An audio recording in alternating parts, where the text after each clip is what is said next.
The man of masses అయిన ఎన్టీఆర్ గారికి ఇట్లాంటి సాంగ్ పడుతుందని కల్లో కూడా ఎక్స్పెక్ట్ చేయలేదు. అంత కూల్ గా ఉంది సాంగ్. ఫస్ట్ టైం విన్నప్పుడు ఆ బీజిఎం కానివచ్చు ప్రతిదీ కూడా చాలా స్లో అనిపించింది. అరే ఇలాంటి ప్యాన్ ఇండియా మూవీ అయి ఉండి ఇంత బడ్జెట్ ని పెట్టి ఇంత స్లోలీ సాంగ్ ఏంటి అనుకున్నా. బట్ వన్స్ రిపీటెడ్ గా లూప్ లో పెట్టి వింటే ఏమన్నా ఉందా మామ సాంగ్. మెయిన్ గా సాంగ్ లో చాలా రోజులకి మనకి జూనియర్ ఎన్టీఆర్ గారు చాలా హ్యాండ్సమ్ గా కనిపించారు. జాన్వీ కపూర్ గారి లుక్స్ అయితే ఇంకా చెప్పవసరం లేదు, యాప్సామ్ అనిపించారు. సాంగ్ లో విఎఫ్ఎక్స్ చాలా బెస్ట్ ఇచ్చారని చెప్పుకోవచ్చు. అండ్ అనిరుద్ధ్ గారు కూడా బీజిఎం ఇలా కొట్టారేంటి ఇంత స్లోగా అనుకున్నా ఫస్ట్ టైం విన్నప్పుడు. బట్ రిపీటెడ్ గా విన్న తర్వాత మైండ్ లో నుంచి పోవట్లేదు సాంగ్ మాత్రం. అండ్ జూనియర్ ఎన్టీఆర్ గారికి ఇప్పటి వరకు చాలా మూవీస్ లో లవ్ యాంగిల్ లో చూసాం.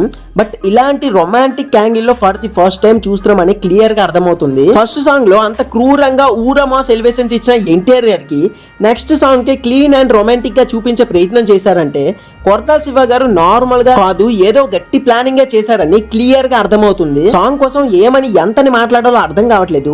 వామ్మో నాటు లాంటి ఒక మాస్ స్టెప్స్ వేసే ఎన్టీఆర్ గారిని బీచ్ లో రొమాంటిక్ గా మోకాళ్ళతో స్టెప్స్ వేయించారంటే కొరియోగ్రఫీ కూడా హ్యాట్స్ ఆఫ్ అని చెప్పుకోవచ్చు. మెయిన్లీ నాకైతే ఆ మోకాళ్ళతో వేసే స్టెప్ చాలా బాగా నచ్చింది మామ. మరి నాతో పాటు ఎంతమందికి నచ్చింది అండ్ ఈ సాంగ్ ని థియేటర్ లో ఎక్స్పీరియన్స్ చేయడానికి ఎంతమంది సెప్టెంబర్ 27 కోసం వెయిట్ చేస్తున్నారు కామెంట్ లో తోసేయండి. ఇలాంటి టైప్ ఆఫ్ ఆర్ రివ్యూస్ కోసం అండ్ అనదర్ మూవీ అప్డేట్స్ కోసం ఛానల్లో కంటెంట్ ని వన్స్ చెక్ చేసి నచ్చితేనే సబ్స్క్రైబ్ చేసి సపోర్ట్ చేయండి. 5K కి చాలా దగ్గరలో ఉంది. అండ్ జూనియర్ ఎన్టీఆర్ గారి ఫ్యాన్స్ పక్కా వీడియోకి ఒక లైక్ వేసి వెళ్తారని మనస్ఫూర్తిగా కోరుకుంటూ ఈ వీడియోనైతే ఇంతటితో ఎండ్ చేస్తున్నా. Signing off movie lover Mahi.